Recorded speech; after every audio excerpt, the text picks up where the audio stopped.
Sebaceous filaments, what are they and how can you remove them?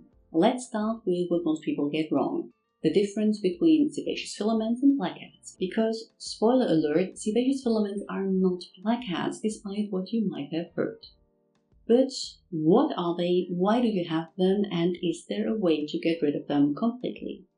Let's talk about all that and why, shocking, I know, pore strips might get something like recommendation here. If you're new here, welcome. I'm Dr. Anne, a physician passionate about skincare and well-aging. Maybe you have stumbled upon one of these TikTok videos where people push on their nose and a bunch of white, wormy-looking stuff comes out of their pores.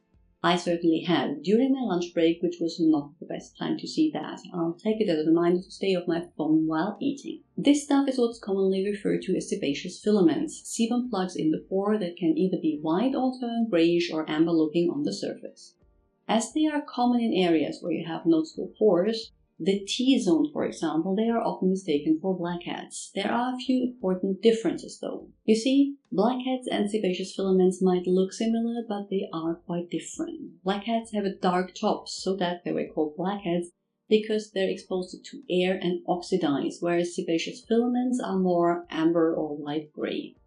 Blackheads are clogged pores filled with bacteria and dead skin cells. Sebaceous filaments, on the other hand, are sebum plugs that help move oil to the skin surface. So, while blackheads are part of acne and can lead to breakouts, sebaceous filaments don't. Let's get into what exactly sebaceous filaments are. They're a natural part of your skin's oil production process. Tiny candlewick-like structures that line the inside of your pores, guiding sebum to the surface.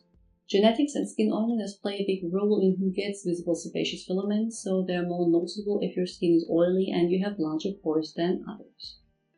That doesn't mean others don't have them, everyone does. They're just not always visible. As sebum travels to your skin surface, it sometimes dries out and hardens, forming these filaments, and the larger your pores are and the more oil there is, the more noticeable they become. Unlike blackheads though, they don't clog the pores and are essential for healthy skin, just not very aesthetically pleasing. Bad news first, you can't just get rid of sebaceous filaments permanently. They'll keep coming back as long as your oil glands are active. And please, don't squeeze them. That can damage your skin structure, making your pores appear larger in the long run or even leads to scarring. That doesn't mean you have to accept them though. If you don't like the way they look, here's how you treat them and then prevent them from coming back. We know that they are hardened sebum inside the pores, so the first step is to clean out all pores. There are different ways to do that, and the pore strip that has such a bad reputation could be one of them, as it pulls the plugs out of your pores, leaving them clean. Now, that is not going to be me recommending pore strips to you. I wouldn't use them and will give you other, in my opinion, preferable ways to clean out your pores in a bit, but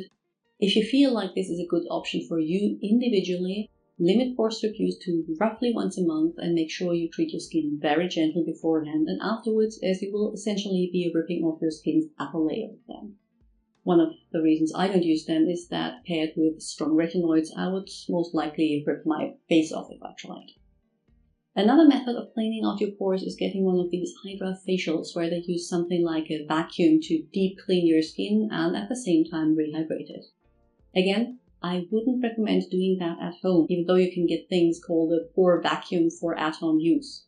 Such things belong into the hands of a professional to make sure you don't bruise or otherwise damage your skin. People tend to get quite aggressive when it comes to treating their skin at home themselves. Now, these facials are pricey, so let's move on to the things you can do at home. I'm pretty sure you have heard of oil cleansing, a method that addresses sebaceous filaments using the like dissolves like principle. The thought here is that you use an oil to loosen the oil in the pore, massaging it out in the process. That can be a lengthy procedure as it takes 15 to 30 minutes to loosen the gunk in your pores, and I admit I am way too impatient to do that, but TikTok again has impressive videos of people practicing it and showing off what they removed on camera.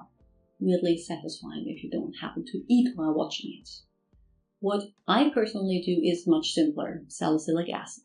If you're familiar with acids, you know that salicylic acid is oil soluble and able to get into the pore to remove the gunk, which is why it is part of most acne regimes. It prevents clogged pores. But even if your pores aren't clogged, it is very helpful to loosen the oil inside the sebaceous filament, and it does that much quicker than oil cleansing. Depending on your skin and routine, you can use it either as a face wash or as a leave-on, and over time the grayish dots on your nose will disappear. We have learned that sebaceous filaments are part of the way the skin transports sebum to the skin's surface, so part of how the skin works. That also means we can remove the visible ones, but as the reasons they were there in the first place, large pores and excess sebum, are still there, they will return if you don't take preventative steps. I'd say if you clean out your pores and then do nothing, it will take around 30 days until everything is back to how it was beforehand. So, incorporate salicylic acid in your regular routine and then see if you can do something to reduce excess sebum. Either through ingredients like niacinamide, green tea extracts, zinc PCA, sulfur, or retinoids that aim to balance production, or through ingredients that absorb the oil like different clays. Kaolin clay mask once or twice a week, for example, might help. Sebaceous filaments are a natural part of your skin's oil production, but while they can't be completely eradicated, a consistent skincare routine can manage their appearance effectively. And that is how you deal with sebaceous filaments. If there's anything you'd like to add, please do so in the comments below.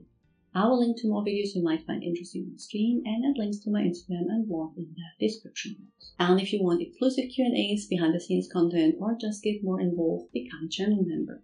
I would love to have you join the community. See you soon. Bye!